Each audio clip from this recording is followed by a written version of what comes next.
வணக்கம் சொந்தங்களே. ஒவ்வொரு கதையும் ஒரு புதிய சிந்தனை. இன்று உங்களுடன் இணைந்திருப்பது உங்கள் தோழி அபிக்ஷா நேதாஜி. இன்னைக்கு என்ன கதை பார்க்க போறோம்னு எல்லாரும் ரொம்ப ஆர்வமா வெயிட் பண்ணிட்டு இருக்கீங்களா? அப்போ டைம் வேஸ்ட் பண்ணாம என்ன கதைன்னு பார்த்துடலாமா?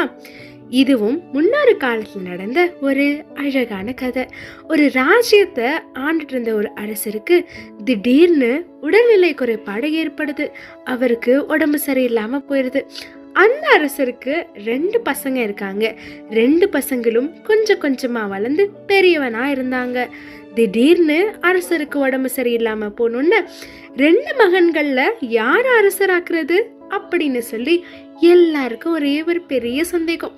உடனே 2 மகன்களையும் ராஜா கூப்பிட்டு, உங்க 2 பேருக்கும் நான் ஒரு வாய்ப்பு தரேன்.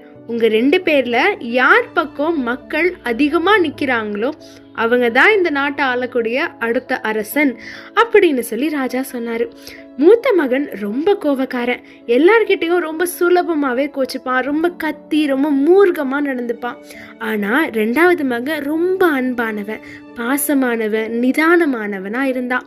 மூத்த மகன் மக்கள் எல்லாரையும் பயமுறுத்தி தன்வசப்படுத்த முயற்சி பண்ணான்.